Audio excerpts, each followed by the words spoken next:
Assalamualaikum warahmatullahi wabarakatuh. Apa kabar anak-anakku semua? Semoga kita selalu diberikan kesehatan dan mendapatkan perlindungan dari Allah Subhanahu wa taala.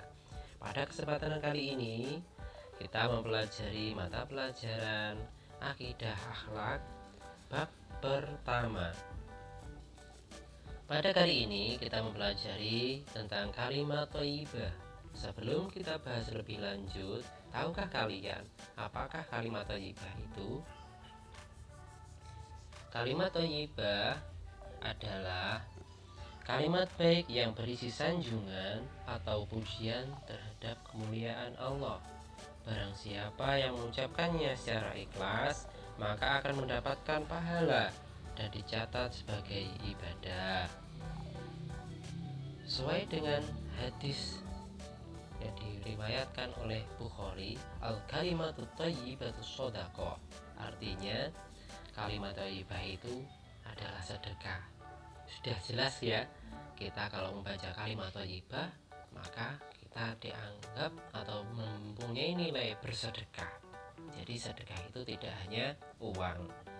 Ada beberapa kalimat thayyibah, diantaranya kalimat ta'awud, takbir, tahlil, tasmiyah, basmalah, takbir, tasbih, tahmid, istighfar.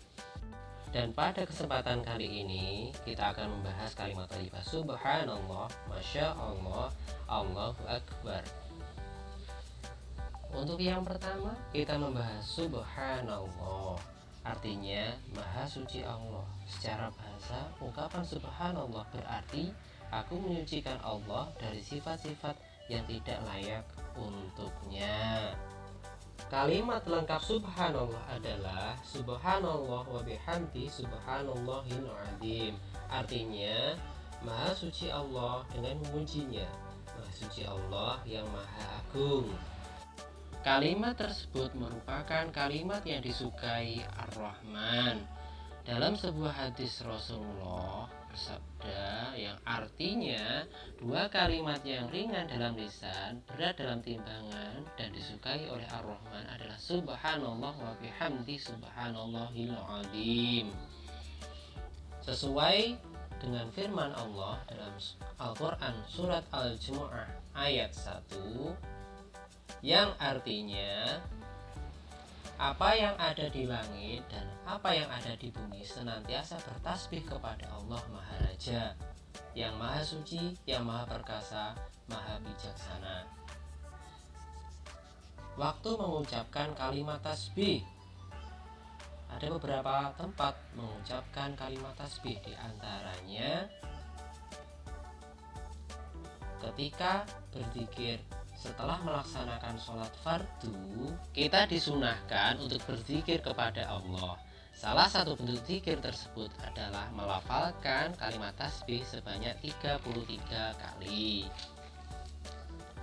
Ketika melihat atau mendengar kejadian luar biasa, untuk mensyukurinya, maka setiap kita melihat atau mendengar kejadian yang luar biasa, kita disunahkan membaca kalimat tasbih.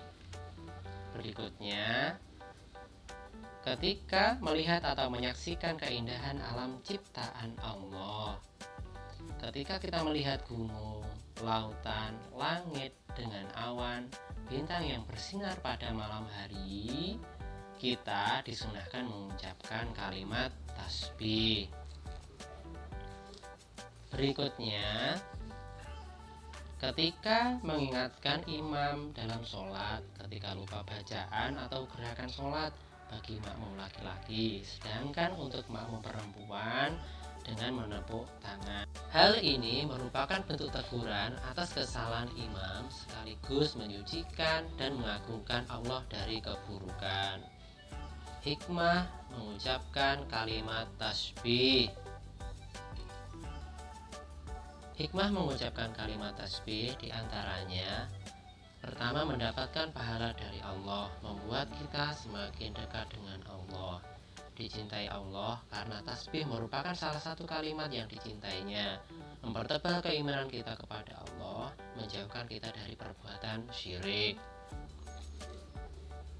Selanjutnya kita melanjutkan ke kalimat thayyibah berikutnya, yaitu kalimat thayyibah Masya Allah. Kalimat thayyibah Masya Allah mengandung arti segala sesuatu yang dikehendaki Allah pasti terjadi, dan setiap yang terjadi dikehendakinya tidak terjadi. Allah berfirman dalam surat Al-Kahfi ayat 39 yang bunyinya Bismillahirrahmanirrahim. Walaula idh dakhalta jannataka qulta ma sya'allahu la quwwata illa billah in tarani ana aqalla minka malan wa walada. Artinya, dan mengapa ketika engkau memasuki kebunmu tidak mengucapkan Masya Allah, la quwwata illa billah, sesungguhnya atas kehendak Allah semua ini terwujud, tidak ada kekuatan kecuali dengan pertolongan Allah. Sekalipun engkau anggap harta dan keturunanku lebih sedikit daripadamu. Demikian firman Allah dalam surat Al-Kahfi ayat 39.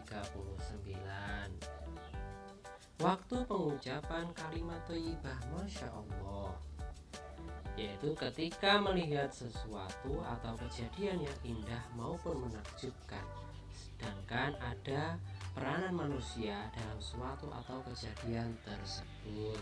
Contohnya, ketika melihat bangunan yang indah dan megah, memasuki kebun yang cantik, fisik yang kuat, dan sebagainya. Berikutnya, ketika kita kagum terhadap seseorang atau kejadian sebagai ekspresi penghargaan, ketika ada sesuatu yang terjadi di luar kehendak kita, sehingga diharapkan kita tidak berburuk sangka kepada Allah, tidak menyalahkan takdir Allah. Berikutnya, ketika melihat sesuatu yang mengherankan, misalnya melihat kejadian alam, ketampanan atau kecantikan wajah seseorang, jika kita merasa heran, dianjurkan untuk membaca Masya Allah. Berikutnya adalah kalimat thayyibah Allahu Akbar. Kalimat Allahu Akbar disebut juga dengan takbir. Kalimat takbir merupakan kalimat yang mengagungkan dan membesarkan Allah, karena memang Dia yang maha besar dan agung. Waktu mengucapkan kalimat takbir adalah sebagai berikut. Yang pertama, ketika sedang melaksanakan sholat. Takbir adalah bacaan pertama yang kita ucapkan ketika mengerjakan sholat. Takbir dibaca untuk mengakui bahwa Allah Zat yang maha besar dan maha kuasa atas segala sesuatu. Dengan demikian, bacaan takbir tersebut dilakukan sebagai bentuk penghambaan diri kita kepada Allah. Yang kedua, ketika sedang melihat, mendengar, atau merasakan sesuatu yang menakjubkan. Misalnya, ketika kita melihat kilat, petir, tsunami, gempa bumi, dan lain sebagainya. Yang ketiga, ketika hari raya Idul Fitri dan Idul Adha, takbir dikumandangkan untuk mengagungkan kekuasaan dan kebesaran Allah. Suara takbir bergema di seluruh pelosok dunia. Kaum muslimin di seluruh penjuru dunia akan mengumandangkan takbir ketika malam hari raya Idul Fitri maupun Idul Adha. Yang keempat, ketika sedang berzikir. Setelah sholat fardu, bacaan takbir dibaca sebanyak 33 kali. Yang kelima, ketika azan dan iqomah. Lafal takbir diucapkan ketika azan sebanyak 6 kali, ketika iqomah sebanyak 4 kali. Keutamaan mengucapkan kalimat thayyibah takbir adalah sebagai berikut. A. Mendapatkan pahala dari Allah. B. Mengagungkan nama Allah adalah jalan memiliki pertolongannya. C. Mendapatkan ketenangan pikiran. Do. Terhindar dari perasaan buruk yang dapat menimbulkan fitnah dan dosa. E. Mendapatkan kemudahan rezeki dari Allah. Demikian penyampaian mapel akidah akhlak bab 1 tentang memahami kalimat thayyibah. Semoga sedikit materi yang Bapak sampaikan bermanfaat untuk anak-anak yang sedang belajar di rumah. Sekian dari Bapak. Wassalamualaikum warahmatullahi wabarakatuh.